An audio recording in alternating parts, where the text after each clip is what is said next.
खासगाव येथील प्रसिद्ध व्यापारी व्यावसायिक यांनी आपल्या शेतात मजुरांना शेडनेट उभारणीच्या कामासाठी भराडखेडा शिवारातील शेतामध्ये 35,000 रुपयात 3 मजुरांना खड्डे खोदण्यास दिले होते। खड्डे खोदताना सोनं सापडल्याची एकस्तरचा परिसरात उडल्याने एकच खळबळ उडाली। जाफराबाद पोलीस स्टेशनमधील पोलीस उपनिरीक्षक RD पठाडे यांच्यासह पोलीस घटनास्थळी दाखल होऊन संशयितांकडून पोलिसांनी विचारपूस केली। आमचे जालन्याचे प्रतिनिधी अनिल जाधव यांनी थेट जाफराबाद पोलीस स्टेशन गाठून खुलासा केला।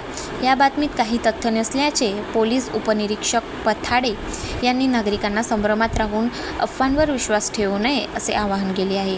मात्र या 3 जणांमध्ये काहीतरी कारणास्तव वाटाघाटी मध्ये खुसबुस झाल्याने या चर्चेचे बिंग फुटल्याचे परिसरातील नागरिकांकडून बोलले जात आहे।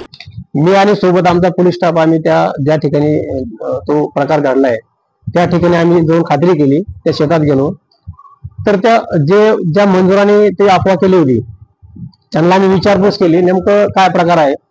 तर तिथं असं आढळून आलं की ज्या शेतामध्ये त्यांनी काम केलेलं आहे ते काम 1 महिन्यापूर्वी काम झालेलं आहे आणि पॉली हाऊसचं काम केलेलं आहे। शेतामध्ये पॉली हाऊसचे खड्डे खणून त्या ठिकाणी पोल राहून ते पॉली हाऊसचं काम झालेलं आहे।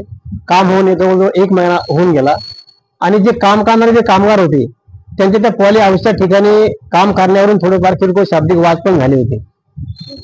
त्यानंतर मग त्यांनी 1 महिन्यानंतर त्यांचे आपसात झालेले वाद आणि त्या वादाच्या अनुषंगाने त्यांनी ज्या एका मुलावर म्हणजे ते आरोप केले होते की त्याला सोनं सापडलं 5 किलो आणि तो आम्हाला देत नाही।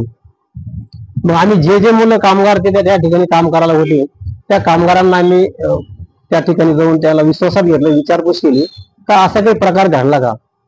तर त्यांनी सांगितलं नाही असा काही प्रकार घडला नाही किंवा आम्हाला खोदकाम करताना काही सापडलं नाही। ज्या मुलांना ज्यांनी ते सांगितलं होतं तर सापडलं त्यालाही आम्ही चौकशी केली, विचारपूस केली। त्यांनी सांगितलं सर मी काही पाहिलं नाही, मला काही दिसलं नाही ते, पण मला असं समजलं की त्याला सापडलं आहे।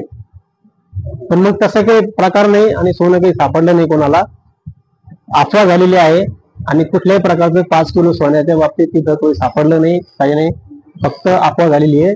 जनतेला मी एकच सांगत जाफराबाद तालुक्यातील सर्व परिसरातील जनतेला पोलीस प्रशासनाच्या वतीने अहवाल करतो की अशा अफवावर विश्वास ठेवू नका।